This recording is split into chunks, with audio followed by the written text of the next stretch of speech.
الذي هدانا لهذا وما كنا لنهتدي لولا أن هدانا الله أشهد أن لا إله إلا الله وأشهد أن محمدا عبده ورسوله صلى الله عليه وسلم. السلام عليكم ورحمة الله تعالى وبركاته. Sa pagpapatuloy natin ang Aqidah Al-Wasatiyah, noong nakaraan tinapik natin ang kamay ng Allah Subhanahu wa Ta'ala at mayroon siyang dalawang kamay ang Allah Subhanahu wa Ta'ala.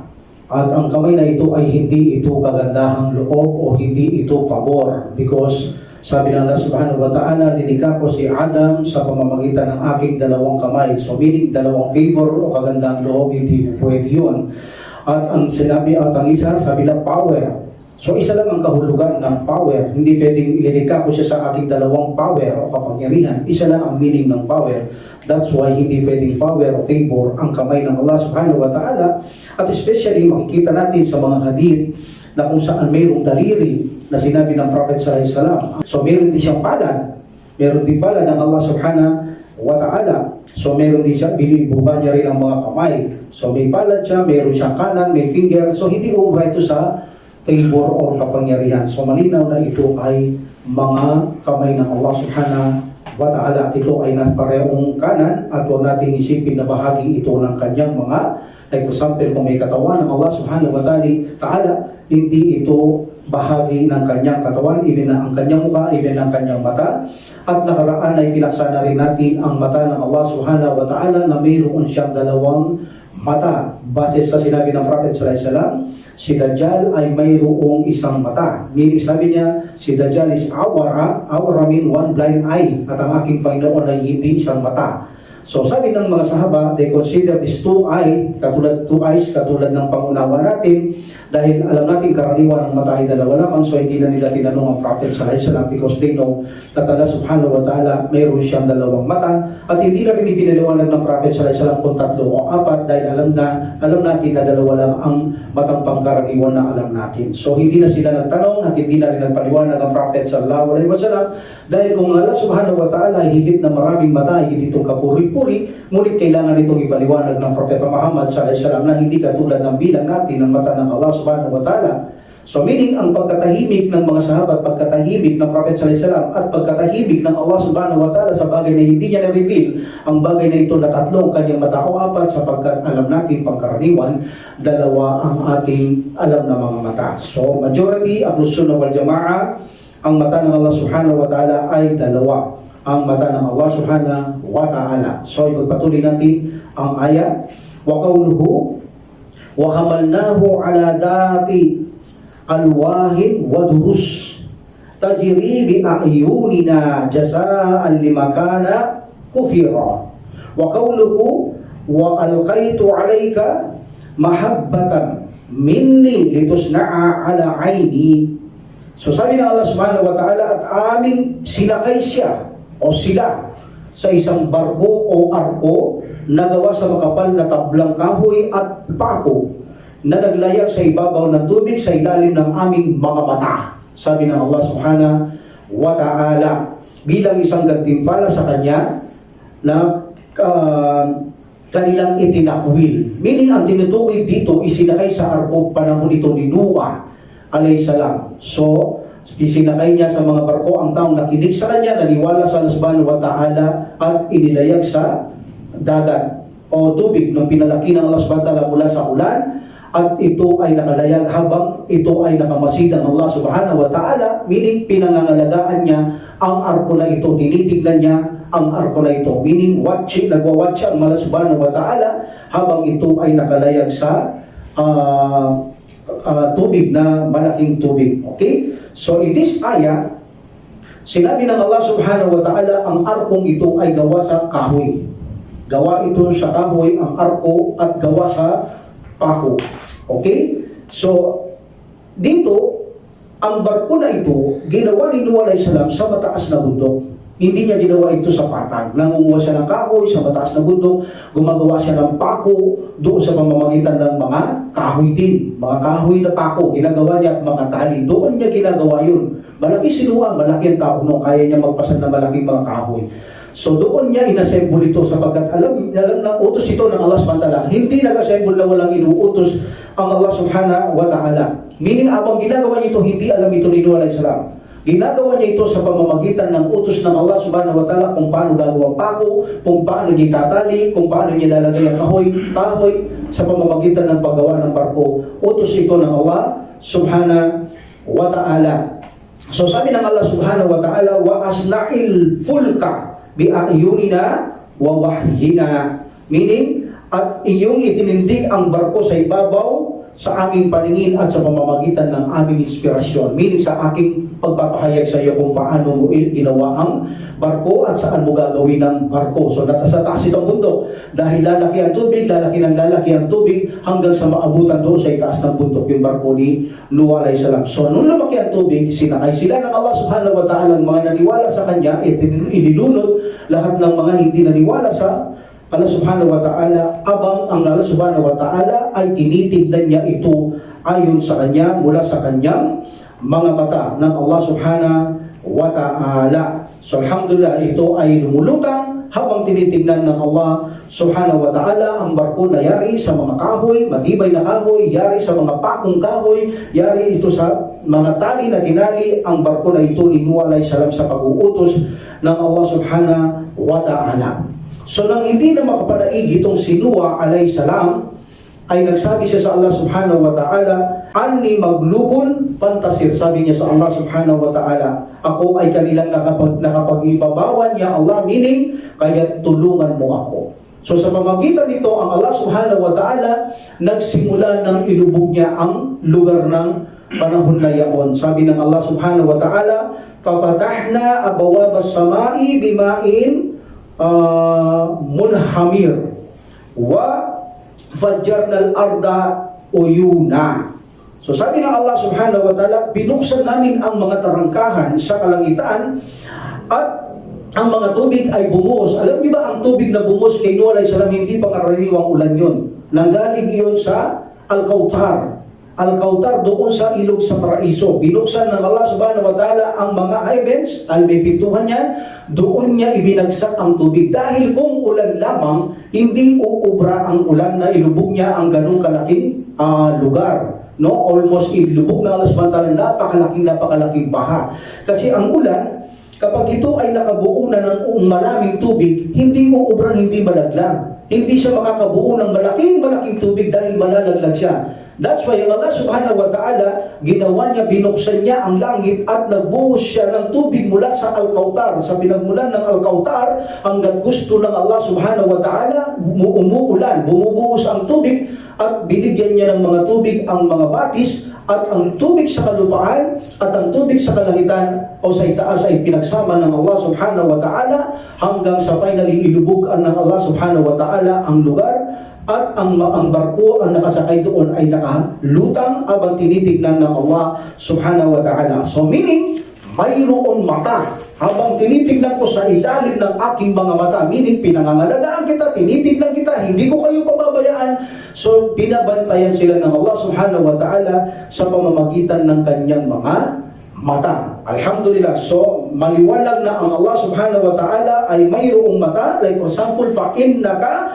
bi'ayunina. Katotohanan, ikaw ay nasa aming mga mata, nasa aming pangangalaga, nasa aming proteksyon, pinangangalagaan, pinoproteksyonan. Kapag nakatingin ang Allah subhanahu wa ta'ala, alam niya ang lahat ng nangyayari. Of course, pinangangalagaan kaya tulad ng Prophet sallallahu alaihi wasallam, magtimpi ka, sabi niya, katotohanan, ikaw ay nasa aking paningin, sa aking ilalim ng mga mata. So meaning, alam ko lahat ng ginagawa nila, alam ko ang ginagawa mo, alam ko sinasabi mo, alam ko sinasabi nila, alam ko sinasaktan ka nila, alam ko lahat yan. Magtimpi ka, ikaw ay nasa ilalim ng aking mga mata, tinitignan kita, hindi kita pababayaan, pangangalagaan kita habang binabantayan kita sa aking mga mata. So malinaw na ang Allah subhanahu wa ta'ala ay mayroong mata. That is Nuh alayhi salam. Ginamit niya ang kanyang mata. Dako tayo kay Musa alayhi salam. Allah subhanahu wa ta'ala said, A'udhu billahi minasyaitanir rajim, wa alqaitu alayka mahabbatan minni wa litusna'a ala aini. So here singular, aini, one eye. Okay. So sabi ng Allah subhanahu wa ta'ala, at binahagihan kita ng pagmamahal mula sa akin upang ikaw ay lumaki sa pangangalaga sa aking mga mata.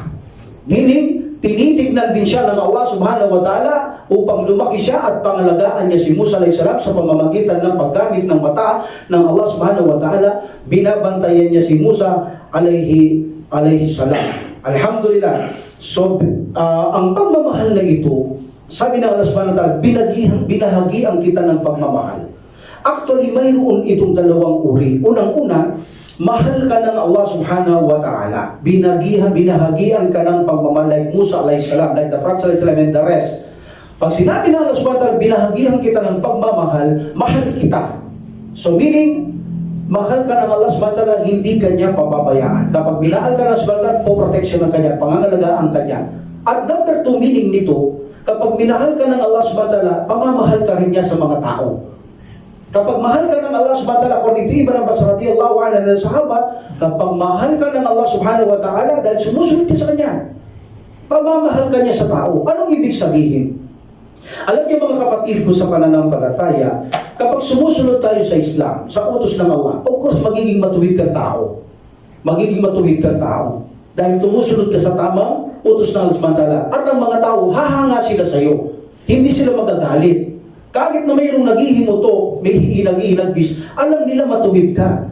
So nakatago yung kanilang mga pagmamahal sa iyo. Gusto kanila, tulad ng Prophet sallallahu alaihi wasallam, nakatago ang pagmamahal nila, pero ayaw nilang ilantad dahil sila naghihimagsik, nagmamataas. So kapag sumunod ka sa Allah subhanahu wa ta'ala, dahil minahal ka niya, meaning sumusunod ka sa kanya, hindi ka naman niya mamahalin. Kung hindi ka sumusunod, sigurado 100%, mamahalin ka ng mga tao. Dahil sinunod mo ang aral sa Islam, magiging banal kang tao. So titignan ka pala ng tao, tiwala sila sa iyo, sila ay proud sa iyo, even na Muslim ka, hindi sila kafir. Maraming ganyan na mapaproud sila sa iyo dahil sinusunod mo Islam. So that's why, kapag minahal ka ng Allah subhanahu wa ta'ala dahil sa pagsunod mo sa kanya, tiyak ang Allah subhanahu wa ta'ala ay bibigyan niya rin ang tao na mahalin ka. Like for example, si Musa alayhis salam, alam natin, sa panahon ni Musa alayhis salam, na naginip si Faraon.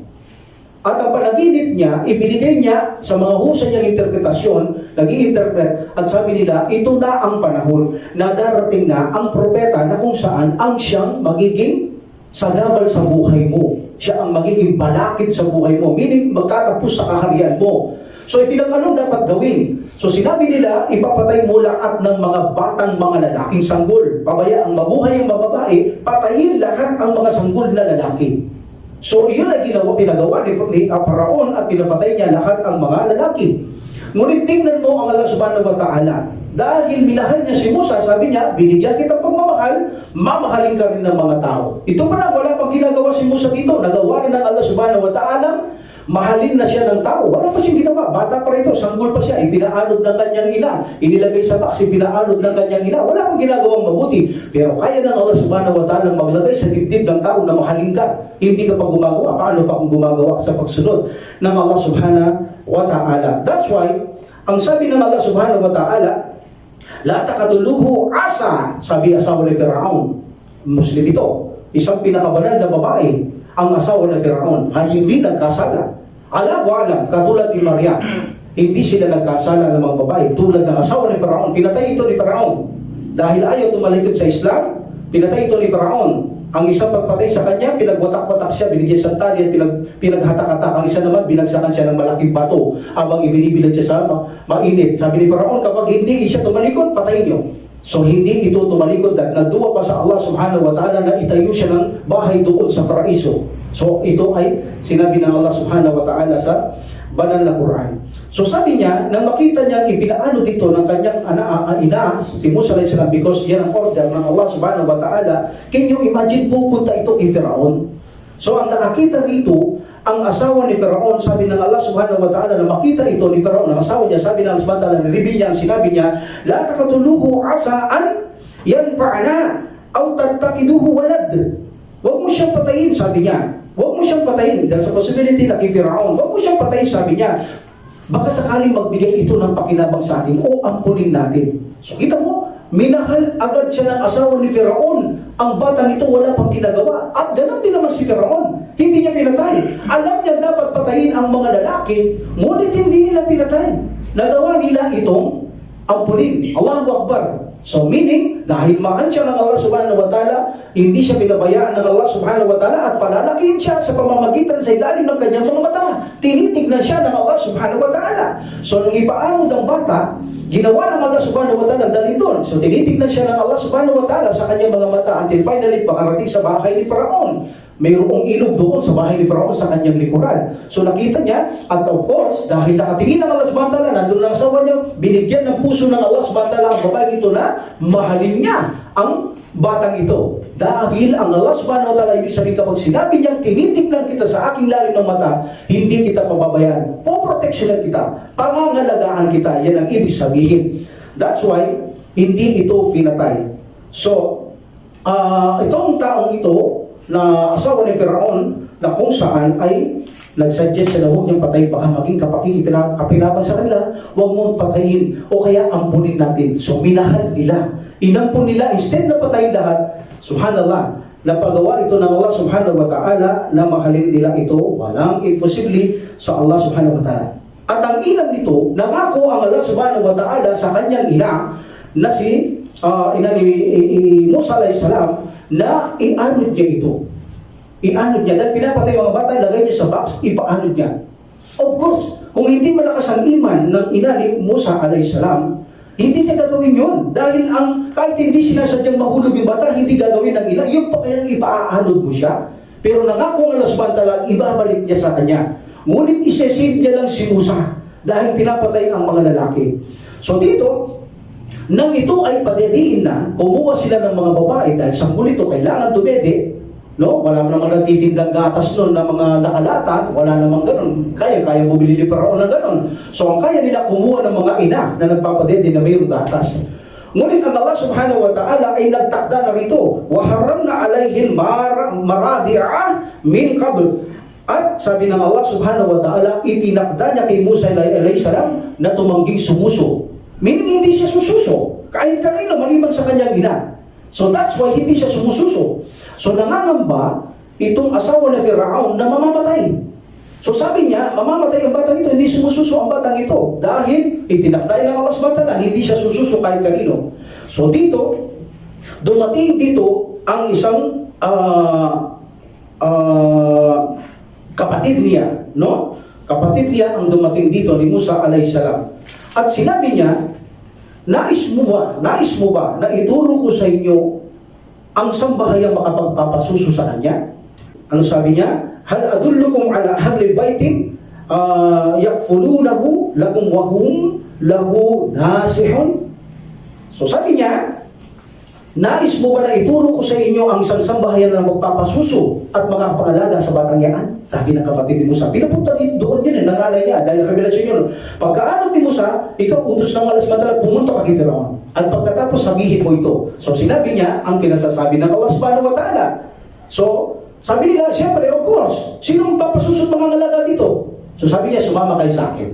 Ituturo ko kung sino ang magpapasuso sa kanya. So anong sabi ng Allah subhanahu wa ta'ala? Faradadnahu ila ummihi kay takarra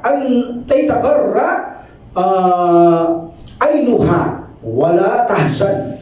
Kaya sa ganito namin ibinalik si Musa alayhis salam sa kanyang ina.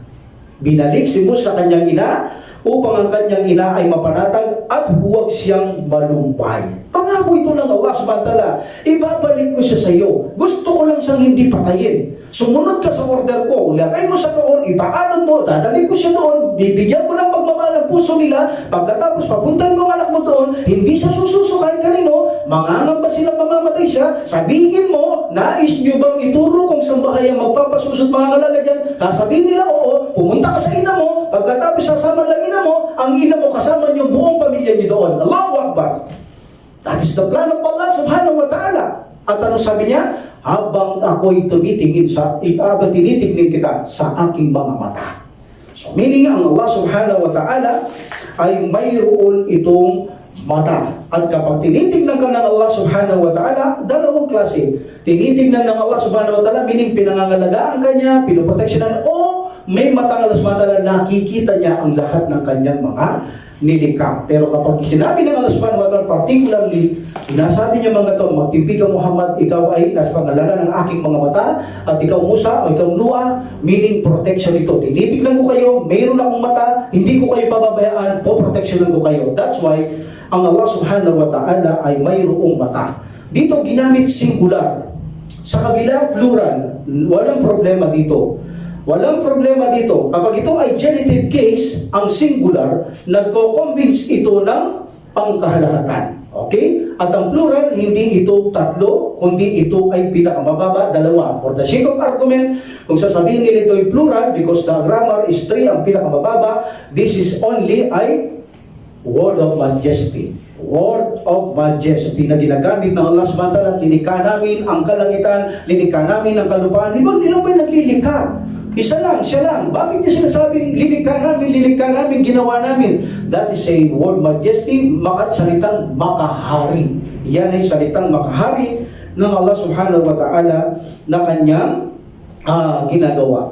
Ang mga people ng mga ta'rib, mga ta'til, sabi nila, ang mata rito, hindi yung matang mismo. Hindi yung matang mismo. Only looking. Meaning, nakatingin lang. Walang mata ang Allah subhanahu wa ta'ala. Anila. Sapagkat anila, kung may mata ang Allah subhanahu wa ta'ala, ay magiging katulad lamang natin. Ang mala. Sapagkat ang mata, nakadikit yan sa mukha. So, ibig sabihin, kapag may mata ang samantala, may kamay, mahabahagi ang Allah. Mahina ang Allah. Hindi perfect ang Allah. Maaaring mamatay ang Allah. That's why, hindi po pwedeng may mata ang Allah subhanahu wa ta'ala. Anila. Anong sagot? Unang-una, ang maliwanag na salita ng Allah subhanahu wa ta'ala na sa ilalim ka ng aking mga mata at tinitignan kita, hindi mo pwedeng ibahin yan. Maliban kung mayroon maliwanag na dalil. Pangalawa, ang mga salaf ay iko-kontrahin mo sila because their ijma, ang mga kasama ng Prophet sallallahu alaihi wasallam, mga tabi'in at mga tabi'in, the third generation, ng tatlong henerasyon na ito ay walang nagsabi na hindi ito mata. Silang lahat ay nagsabing mata ito ng Allah subhanahu wa ta'ala at dalawang mata at higit silang magaling dahil unang-una naiintindihan nila ang revelasyon Quran, alam nilang salitang yan, of course, alam nilang lahat yan, mas kapanipaniwala sila at ijma ito. Kapag sinabing ijma, pinagsangayunan ng mga sahaba, hindi mo pwede itong lihisin. Bawal mong lihisin yan. That's why sinasalungat mo ang mga salaf. At pangatlo, walang ebidensya na ang Allah subhanahu wa ta'ala ay walang mata. Walang mata. At sinasabi nila, ang pang-apat na ang Allah subhanahu wa ta'ala ay nakatingin lamang. Alam natin gaya na sabi ni Ibn Utsaymin rahimullah, ang Allah subhanahu wa ta'ala ay nagbibigay pahiwati na kapag mayroon siyang mata, mayroon siyang kamay, huwag niyong isipin na ang kanyang mata ay bahagi ng kanyang mukha, ang mukha ay bahagi ng kanyang katawan, ang kanyang kamay bahagi ng katawan, ang kanyang pabahagi ng katawan. Hindi! Ang Allah subhanahu wa ta'ala ay nagmumungkahi ng paghihiwalay-hiwalay ng manlilika sa kanyang mga bahagi. That's why hindi niyo pwede sabihin na bahagi ng Allah mo mata niya sa kanyang mukha, kamay. That is wrong because kapag sinabi at tinanggap namin ang sabi ninyo na ang mata ng Allah subhanahu wa ta'ala nakatat sa mukha, ang mukha makatat sa body niya, yes, maniniwala kaming katulad niya lang ang nilikha. Pero wala kami sinabi, sabi ni Ibn Utsaymin rahimullah, na sinabi namin ang Allah subhanahu wa ta'ala may bahagi. Ang sabi namin nagbumungkahi ng pagkakahiwalay ang manlilika sa mga bahagi, sabi ni Ibn Utsaymin rahimullah.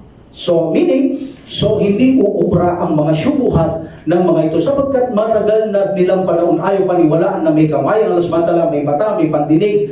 Ayaw nila dahil magiging katulad daw ng mga manlilikha. Yes, mayroon siya. Hindi mo pwedeng palitan ang mga meaning nito, ang mga salitang ito, ngunit huwag nating isipin na katulad natin ang mga katangian ng Allah subhanahu wa ta'ala pagdating sa paniniwala natin. In reality, alam natin ang kamay kung anong kamay, pero huwag niyong isipin kung anong kamay meron ng Allah, hindi natin katulad, at huwag niyong isipin na bahagi ito ng kanyang katawan. That is not respected.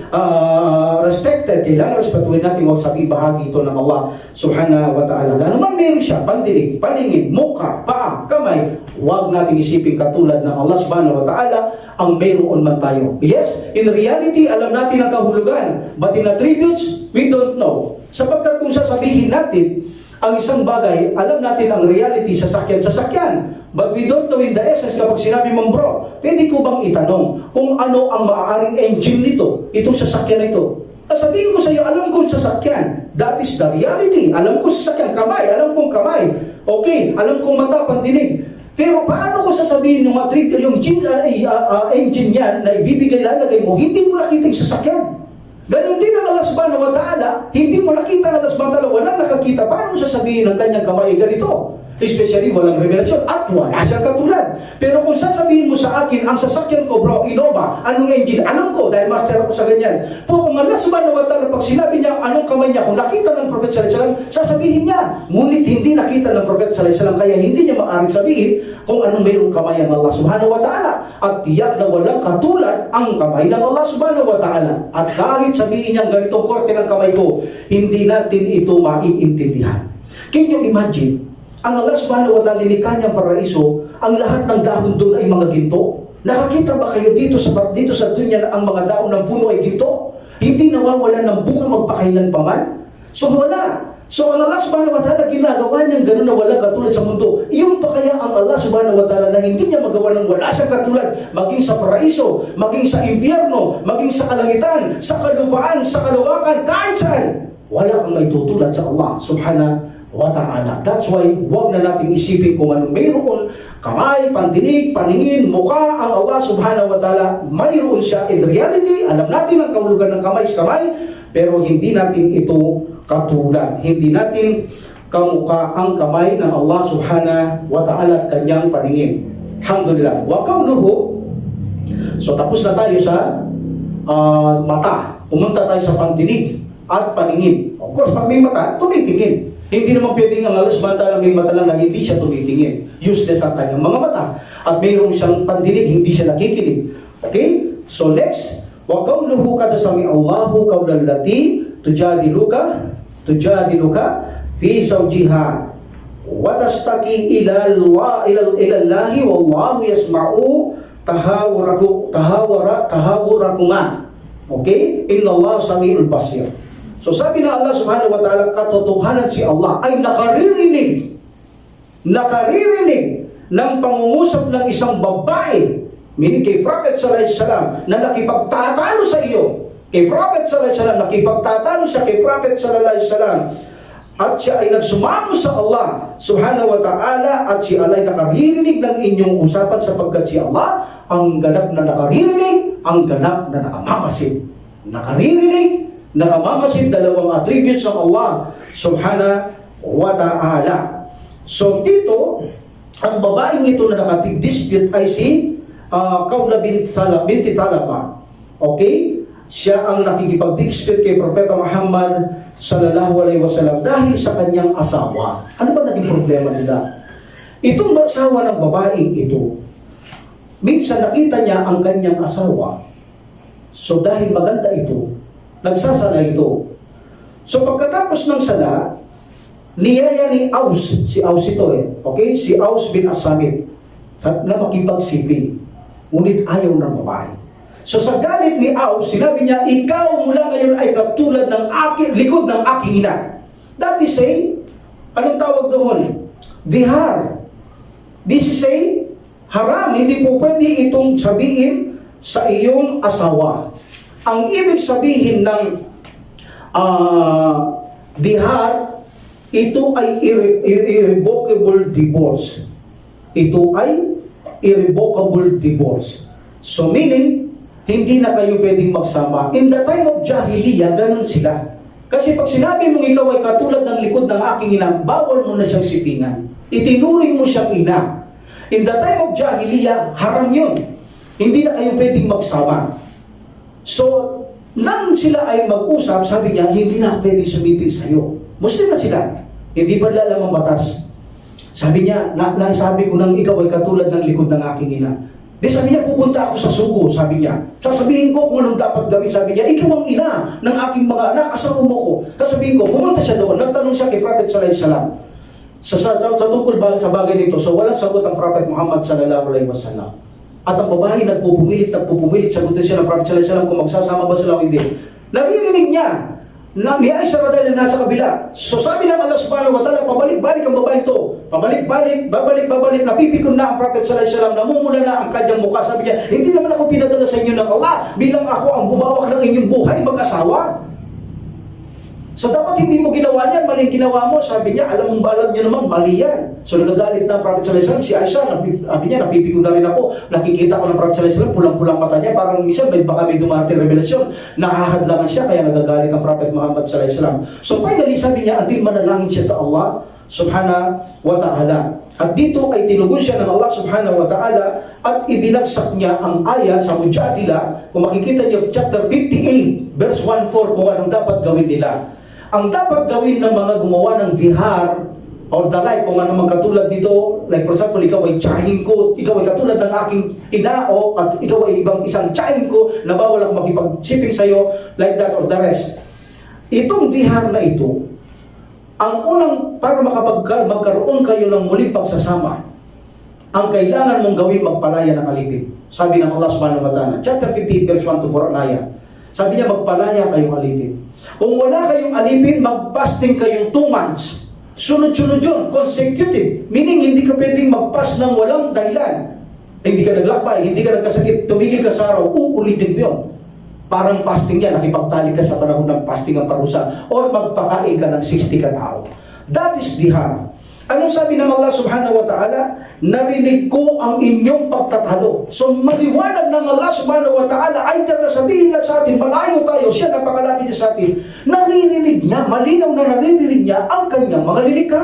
That's why, makikita natin dito, mayroong pandinig ang Allah subhanahu wa ta'ala, kada sami Allahu kaulalati tujadiluka. Ang Allah subhanahu wa ta'ala ay nakaririnig, meaning sa babae ito na nakipagtatalo sa iyo, O Muhammad sallallahu alaihi wasallam. At alam niya ang problema, at inirinig niya ang problema ng mag-asawa, at binigyan batas ng Allah subhanahu wa ta'ala.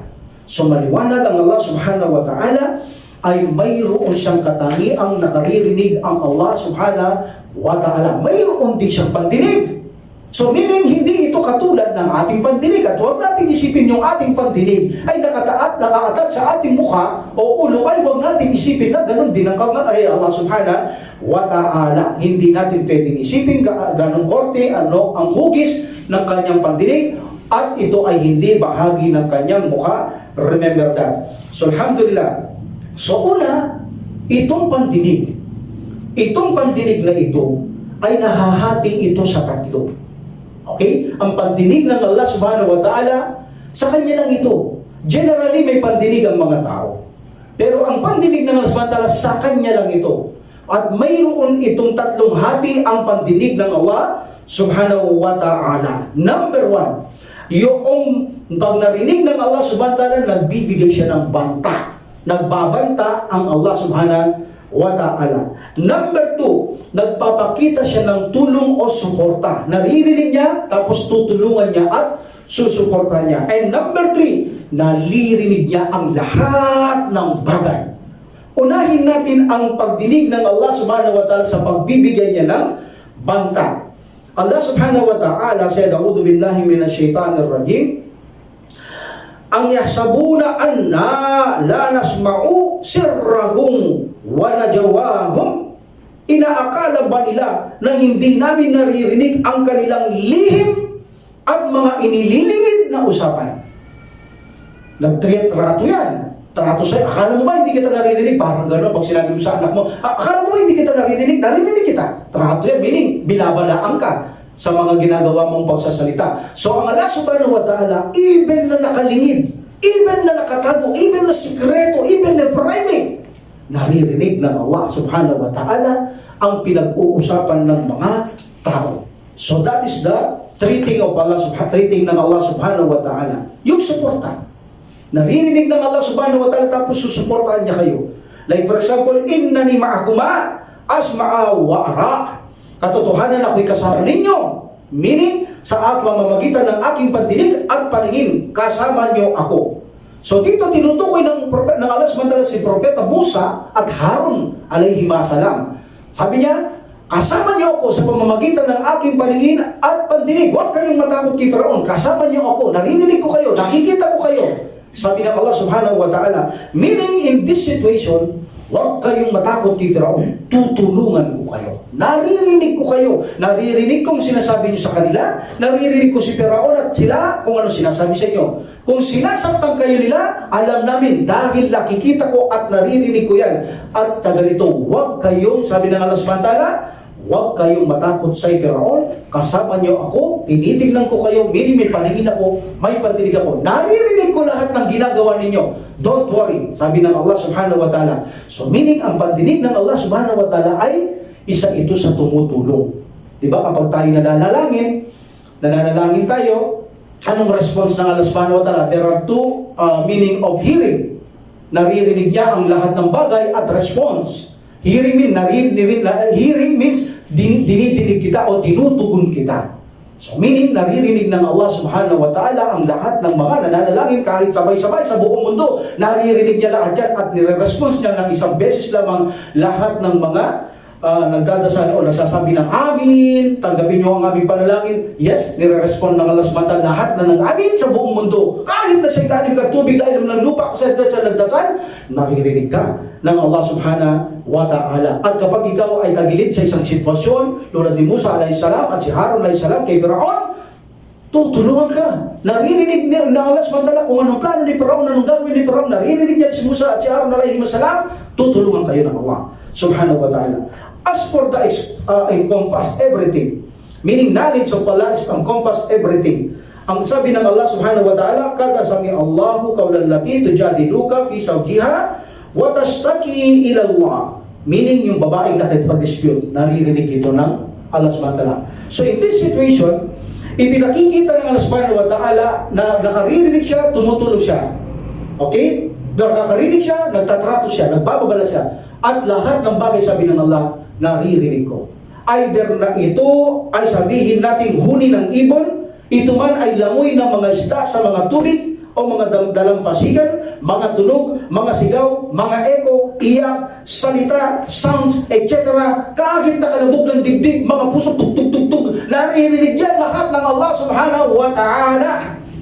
Allahu Akbar. Ganyan ang pandinig ng Allah subhanahu wa ta'ala. Naririnig niya ang lahat ng kanyang mga nilikha. Ito man ay nakatago, ito man ay nakalantad, walang maitatago sa Allah subhanahu wa ta'ala. And also Allah subhanahu wa ta'ala said, laqad sami'a Allahu qawla alladhina qalu inna Allaha faqir wa nahnu aghniya. Sabi nila katotohanan ng Allah, ang mga Hudyo ang nagsabi nito, ang alay mahirap at kami ay mayaman. Dahil sa isang aya na sinabi natin nakaraan, mandalladhi yuqridullahu qardan hasana fa yudha'ifu lahu. So sabi ng subhanahu, sino man magpautang ng magandang utang kay Allah subhanahu, babayaran niya ito na paulit-ulit. So sabi nila, mahirap ang Panginoon mo, Muhammad. Sallallahu alaihi wasallam. Kami ang mayaman, nanghihiram siya sa amin, ang iyong Panginoon. So ito ay narinig ng Allah subhanahu wa ta'ala at dinirinig niya sa Quran ang mga sinasabi nila. So meaning naririnig ng Allah subhanahu wa ta'ala ang mga sinasabi ng mga Hudyo na ito. So ang Allah subhanahu wa ta'ala nagpapatunay na lahat ng sinasabi natin, ito man ay nakatago, concealed man ito, private man ito, tayong dalawa lang, walang nakakaalam, ba't ang Allah subhanahu wa ta'ala tiyak. Kahit bulong nyo lang sa bawat isa yan, maririnig yan ng Allah subhanahu wa ta'ala.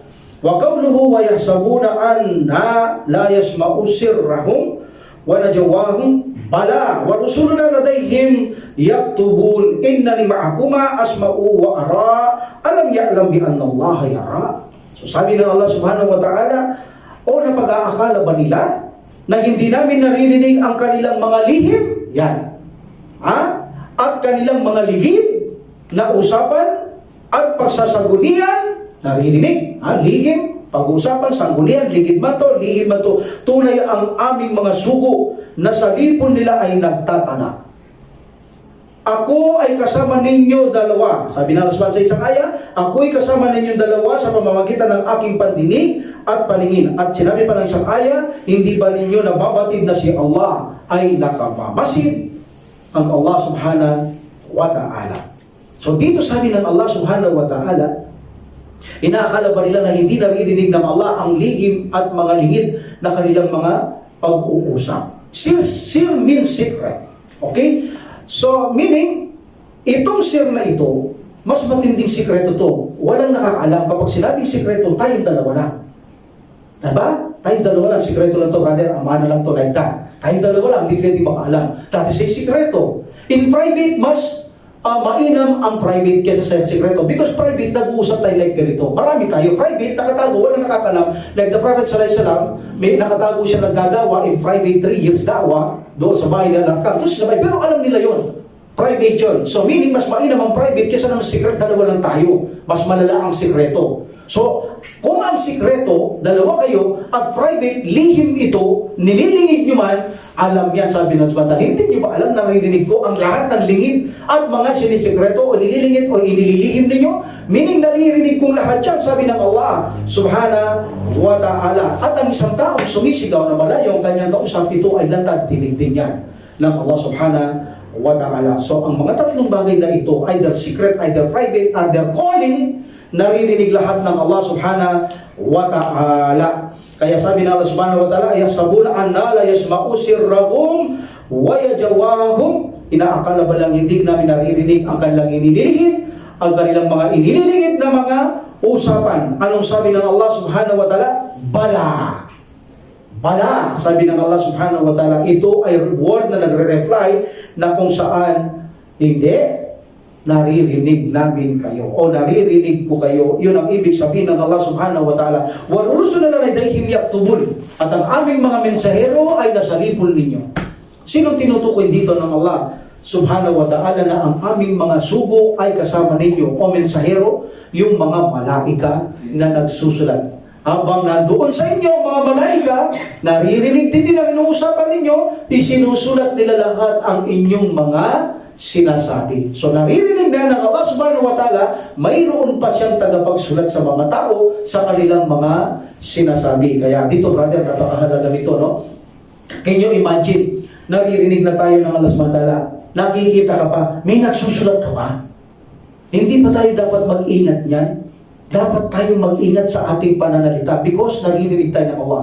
Dapat tayong mag-ingat sa action because nakikita ka ng Allah Subhanahu wa ta'ala. So ano man ang usalin natin, may mga anghel na tagapagtala tayo, kaliwat kanan, kiraman, katibin, silimarangal na mga tagapagtala. So itinatala nila lahat ng ating mga sinasabi at mga chinachat ninyo. Kung ano man chinachat ninyo mga mali sa mga cellphone, nakatalayan because ang writing in our Sharia kapalit ng salita. Dahil ang isang pipi na hindi marunong mag-pronounce ng divorce, ipasusulat sa kanya kung divorce. That is a counted. Kaya kapag kayo nagchat-chat, pakaingat kayo dahil kapalit ng salita, tahimik kayo, yung mismong inyong sinasabi doon, sinusulat, tinetext, yun ay kapalit ng inyong salita at alam natin yun ay nanggagaling sa inyong mga puso kung ano ang inyong isinusulat doon. Dahil yun ay aksyon at nakalantad, yun ay pananagutan ng isang Muslim. Kahit hindi siya nagsasalita, ba't ang aksyon niya nagsusulat, yun ay mananagot siya. Kung mabuti naman, yun ay magkakaroon ng gantimpala ang isang Muslim. Kaya napakahalaga na alalahanin natin. Can you imagine, nakatingin ng Allah Subhanahu wa ta'ala, naririnig ka na, mayroon pang mga anghel na sa tabi mo, na handang nakikinig at handang magsulat. That's why mag-ingat tayo mga kapatid ko sa pananampalataya. Pinalaalalahanan ko ang aking sarili at kayo na huwag tayong basta-basta magsalita na isusulat ng mga ito na ikapupuot ng Allah Subhanahu wa ta'ala. Lalo na ito ay naririnig ng Allah Subhanahu wa ta'ala. Then Allah Subhanahu wa ta'ala said, alam ya'lamu bi anna Allah yara. Hindi ba nila alam na ang Allah ay nakapamasid sa kanila? Ito yung mga taong gusto saktan ang Propeta Muhammad sallallahu alaihi wasallam. Na sinabi niya, nagtrato ng Allah Subhanahu wa ta'ala, hindi niyo ba alam na ako ay nakamasid sa inyo, tinitingnan ko kayo, bakit sinasaktan niyo ang aking suko like that? So sinabi ng Allah Subhanahu wa ta'ala. And then nakita, sabi ng ayat, pagpapatuloy, nakita mo siya na umahad lang, meaning ito, ayat ito kay Abu Jahal, no? Ara'ayta alladhi yanha abadan idha salla, ara'ayta in kana 'alal huda wa aw amara bit taqwa, ara'ayta in kadzaba wa tawalla, alam ya'lam bi anna Allah yara. So sabi ng Allah Subhanahu wa ta'ala, nakita mo ba siya na umahad lang sa kay Abu Jahal ito? Laban number 1 ni Allah Subhanahu wa ta'ala, the Pharaoh. Itong Pharaoh, the Pharaoh ng Prophet sallallahu alaihi wasallam. The Prophet sallallahu alaihi wasallam said, in time of Musa, Meron Firaun. In our aking time, in my time, there's also Firaun. And the Firaun, ang Firaun sa aking panahon ay si Abu Jahal. So si Abu Jahal, ito ang Firaun sa panahon ng Prophet Muhammad sallallahu alaihi wasallam. Sabi ng Allah subhanahu wa ta'ala, nakita mo ba siya? Meaning Abu Jahal. Sa isang alipon kung siya'y nananalangin, paano kung siya? Nakita mo ba siya na humahadlang? Nakita mo ba siya na humahadlang? Meaning si Abu Jahal. Sa isang aking alipin, meaning si Muhammad sallallahu alaihi wasallam, kung paano siya manalangin, paano siya sumasamba sa Allah subhanahu wa ta'ala, paano kung siya ay nasa tuwid na patnubay? Sabi niya kay Abu Jahal, parang trato ito. O nagtatagubilin ng kabanalan, paano kung siya ay nagtatwa? Paano kung siya nagtatwa? Itong si Abu Jahal. At tumalikod, hindi ba ganiya batid na si Allah subhanahu wa ta'ala ay nakamasid sa kanya? Meaning tinitingnan siya ng Allah subhanahu wa ta'ala, itong si Abu Jahal. So according to the majority scholar, this is Abu Jahal. So here, A'ruya, nakamasid din ang Allah subhanahu wa ta'ala sa kanyang mga lilikha. The first meaning is knowledge. Second meaning ay yung whatever visible. Ano mang lahat na nakalantad. Ang first meaning, knowledge, meaning alam niya ang darating. Knowledge. Like for example in Quran, innahum yarawnahu ba'ida wa narahu ba'ida. Sa tingin nila, yung translate, sa tingin nila ito'y malayo. Sa tingin namin malapit. Hindi. Sa kaalaman nila ito'y malayong mangyari. Sa kaalaman namin ay malapit na itong mangyari. That is the knowledge of Allah subhanahu wa ta'ala. That is the example, no? So Allah subhanahu wa ta'ala here, there's a ruya, knowledge. What's the sense of knowledge? The meaning of knowledge? Since the day na kung saan ito ay hindi physical na paningin ang tinutukoy ng Allah. Yarawnahu wa yarawnahu ba'ida. Sa tingin nila, ito ay malayong mangyari. At sa tingin namin, malapit na mangyari. That is a knowledge. So, ang tinutukoy dito ng Allah subhanahu wa ta'ala na ang paghukom daw, sabi ng mga hindi mananampalataya, malayo na mangyari. At malayo pa ang hukom, meaning, sabi naman ng Allah, respond niyan, no, malapit na. Meaning that is a knowledge. Yarawnahu wa yarawnahu ba'ida. Sa tingin nila, ito ay malayong mangyari. Meaning, ang araw ng paghukom, knowledge sila araw ng paghukom. Sabi ng Allah subhanahu wa ta'ala, no, wa narahu. At sa tingin namin, ito'y kariba. Malapit na ang mangyari ito. So, hindi na, alam natin, yara is he saw. Nakita niya. But dito, hindi. Knowledge ang ibig sabihin ng paningin dito. Hindi ito actually o physical na paningin ang tinutukoy ng Allah subhanahu wa ta'ala. And Allah subhanahu wa ta'ala said, alladhi yaraka hina taqumu, and then wataqallubuka fi sajidin innahu huwas samiul alim wa qul i'malu fasayarallahu amalakum wa rasuluhu wal mu'minun. Nakamasid sa iyo Muhammad. Ang Allah subhanahu wa ta'ala, siya ang nakamasid sa iyo Muhammad abang ikaw ay nakatindig, meaning tahajud dito. At sa iyong pagkilos, nakamasid ang Allah subhanahu wa ta'ala sa lipon ng mga nagpapatira pa sa iyo, meaning in jama'a. Kasama ng Allah Prophet sallallahu alaihi wasallam, nakikita yan ang subhanahu wa ta'ala sa mga pagkilos, pagtira pa, pagtayo. Alam ng Allah subhanahu wa ta'ala, katotohanan siya ang lubos na nakaririnig, ang puspos ng kaalaman. Sabi ng Allah subhanahu wa ta'ala, ang puspos ng kaalaman. Dahil ang isang aya, sabi ng Allah subhanahu wa ta'ala, at sabihin Muhammad, magsigawa kayo ng mabuting gawa, si Allah ay nakamasid sa inyo, sa kanyang mga sugo, at sa kanyang mga mananampalataya. So nakaririnig, nakamamasid. To meanings of nakaririnig, o ito ay actual na naririnig ng Allah subhanahu wa ta'ala. At ito ay may tatlong division. Naririnig niya, nagbibigay siya trato, babala, o tulong, o lahat naririnig ng Allah subhanahu wa ta'ala. At ang Allah subhanahu wa ta'ala ay palagi din nakamasid ang Allah subhanahu wa ta'ala. Kaya gumawa kayo ng mabubuting gawa, nakikita ko kayo. Sabi ng Allah subhanahu wa ta'ala, gumawa kayo ng mabuting gawa, katotohanan ng Allah subhanahu wa ta'ala ang maalam, at nakikita tayo ng Allah subhanahu wa ta'ala at nakaririnig ang Allah subhanahu wa ta'ala. Dito, ang tinutukoy dito na si Propeta Muhammad sallallahu alaihi wasallam, nakikita kang nakatayo. So nakikita kang nakatayo, sabi niya. Hindi natin tamang sabihin ito na knowledge. Of course, ang mata meron din knowledge at nakikita. Kapag nakikita ka ng Allah, alam niya ang ginagawa mo. Diba? There are two also kind of meanings of seeing.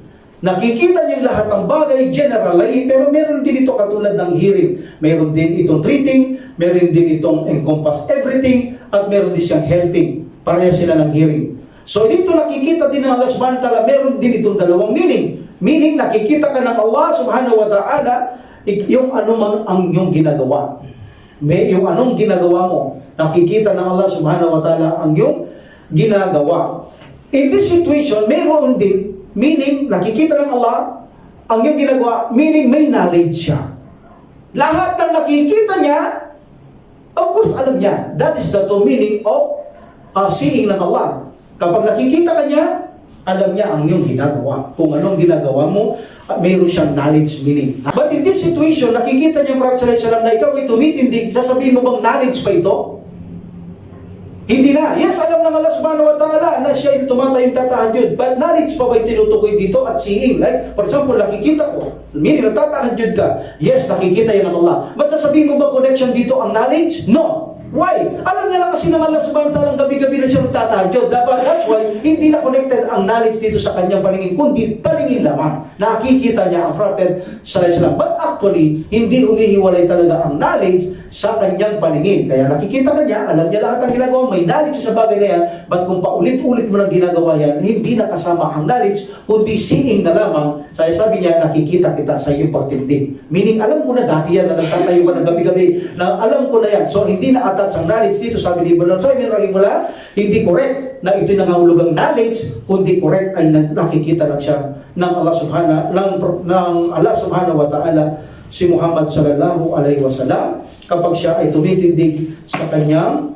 panalangin. Alhamdulillah. So in this situation, ang Allah subhanahu wa ta'ala Sami'ul Alim, meron din siyang kaalaman, meron din siyang Sami, pandinig, meron siyang basir, so paningin. So ang Allah subhanahu wa ta'ala malinaw na mayroon siyang pandinig, mayroon siyang paningin, mayroon siyang mata, mayroon siyang mukha, mayroon siyang kamay, mukha, nabanggit na natin ang mukha, kamay, mata, mayroon din siyang pandinig. At siya pinakamaalam. So here in this situation, dahil sabi ko, ang kanyang paningin ay mayroon din tatlong sitwasyon.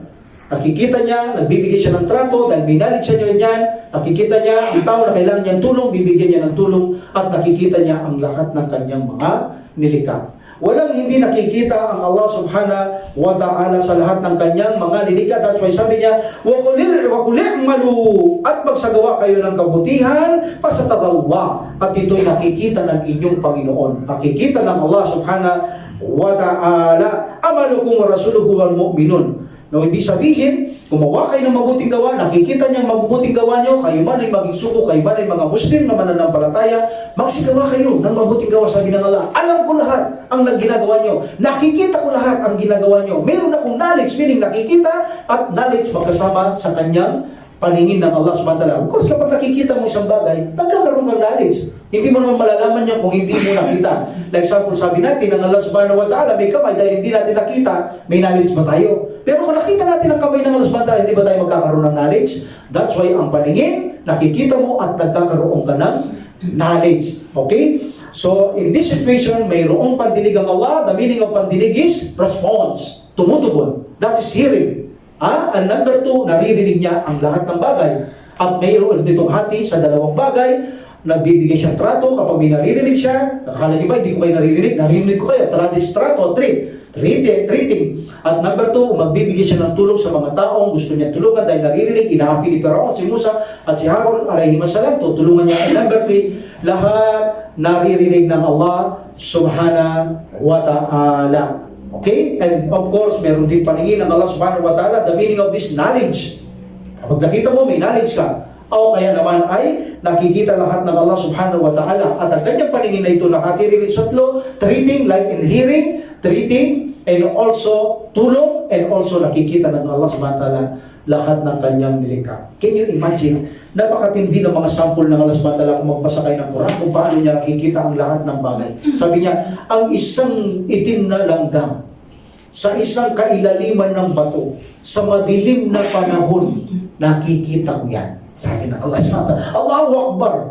Even na sa ating puso, may knowledge ng Allah kung anong iniisip natin, kung anong intention natin, may knowledge ng Allah subhanahu wa ta'ala. Kung ano man ang kumakalabog sa ating dibdib, mga puso, minsan ninenervous tayo o pagod tayo. Kahit how many beats yan, alam ng Allah subhanahu wa ta'ala ilang beats ang gumagalaw ang iyong puso. Kahit mabilis, kahit mabagal, alam niya dahil sounds yan, maririnig yan ng Allah at may knowledge siya, alam niya lahat ng bagay, alam niya. At ang Allah subhanahu wa ta'ala, can you imagine, bilang niya ang lahat ng kanyang lilikha. Ano kayang numero pa ang gagamitin ng Allah na hindi natin alam, di ba? Hindi lang milyon ang lilikha ng Allah, hindi lang bilyon, hindi lang trilyon, hindi lang kilyon. Aba, ano bang susunod na numero dyan na alam natin? Wala na tayong alam. Alam ng Allah subhanahu wa ta'ala kung ilan ang dahon ng buong mundo. Mabibilang mo pa ba yan ang mga dahon na yan? Mabibilang mo ba ang mga puno sa buong mundo? Buhangin, mga bituin, kaya mo bang bilangin yan? Pero ang Allah subhanahu wa ta'ala, lahat kaya niyang bilangin ang mga yan. Nakikita niya lahat ng mga yan, ang ilang bilang ng buhangin, ilang bilang ng mga dahon, kahit saan pa man. Kahit yung malalaglag, may knowledge na Allah kung ilan ang malalaglag sa mga dahon sa buong mundo. Yan ang Panginoong Allah subhanahu wa ta'ala, na mamasid niya lahat ng dahon na babagsak sa mundo. Malaman na naririnig niya ang lahat ng echo, sounds, kalabog, etc. sa buong mundo. In this situation, brother, malaking benefit sa ating to. Kapag pinag-aaralan natin ang akida, hindi ilang inaalam ang Allah subhanahu wa ta'ala. That is not the point. Yes, totoong kailangan mong kilalanin ng Allah subhanahu wa ta'ala. Pero sapat ba yun? Yun ba ang points mo? Kinilala mo lang ang Allah subhanahu wa ta'ala? Hindi. Ang sabi ng Prophet sallallahu alaihi wasallam, whoever master 99 names of Allah, it is enough to enter. It is enough. Ito ay sapat na that he may enter to paradise para makapasok sa paraiso. Meaning, pag-aaralan mo ba lang yun? May memorize mo lang yun, no? Aalamin mo lahat ang pangalan na yun, kikilalanin mo, then isa sa buhay mo, sabi ng Prophet sallallahu alaihi wasallam. Meaning, pinag-aaralan mo ang Allah subhanahu wa ta'ala, mayroon siyang paningin, mayroon siyang pandinig. Hindi dahil alam mo na yan, okay na. No. Gayon ay gagawin mong naririnig ka pala lang Allah, nakikita ka pala ng Allah, ibig sabihin, respetuhin mo siya. Alam mo nang nakatingin siya sa iyo, gagawin mo lang ang gusto niya at huwag mong gagawin yung ayaw niya. Dahil ka walang respeto sa Allah na alam mong nakamasid siya, ginagawa mo yung ayaw niya. Iyon ay kawalang respeto sa Allah. At alam mong naririnig ka niya, nag-uusal ka ng ayaw ng Allah. Gayong alam mong siya ay nakaririnig ng lahat ng bagay. That is the benefits, brother, kung bakit natin pinag-aaral si Allah subhanahu wa ta'ala. Kapag sinabi niya may paningin siya naririnig, nakikita niya ang lahat ng bagay, mag-ingat tayo na gumawa ng anumang mga aksyon na ayaw niya. Mag-ingat tayo na huwag nating isagawa ang ating mga sala. Alam niya lahat yan, nakikita niya yan. At mag-ingat tayong magsalita. Sapagkat tunay, ang impyernong apoy ay mapupuno, sabi ng Prophet sallallahu alaihi wasallam, dahil sa dila. Walang papasok sa impyerno na hindi dahil sa dila. That's why mag-ingat tayo sa ating dila at yan ay naririnig lahat ng Allah subhanahu wa ta'ala, kahit na ito'y sikreto, in private, kahit na ito'y sa panawagan panlabas o public, naririnig ng Allah subhanahu wa ta'ala at may mga anghel na tagtatala sa lahat ng ating mga sinasabi. Yan ay makikita sa kabilang buhay ang lahat ng ating mga inusan ng dila na ito bilang pagkakaroon ng kabayaran sa araw ng paghukom. So we will stop here. So, napakaganda ng ating pag-aaral, no? Na kinikilala natin ang subhanahu wa ta'ala at pagkatapos kilalanin, dapat natin gampanan kung anong dapat gawin sa kanyang mga katangiang ito na dapat iwasan at gawin sa ikalulugod ng subhanahu wa ta'ala at iwasan para rin sa ikalulugod ng Allah subhanahu wa ta'ala. Wakiru da'wati alhamdulillah rabbil alamin wa salatu wa salam ala rasulillah subhanaka allahumma wa bihamdika asyhadu an la ilaha illa anta astaghfiruka wa atubu ilaik. Assalamu alaikum warahmatullahi ta'ala wabarakatuh. Jazakumullahu khairan. Allahu Allahu Allahu Allah Allahu Allahu Allahu Allah Allahu Allahu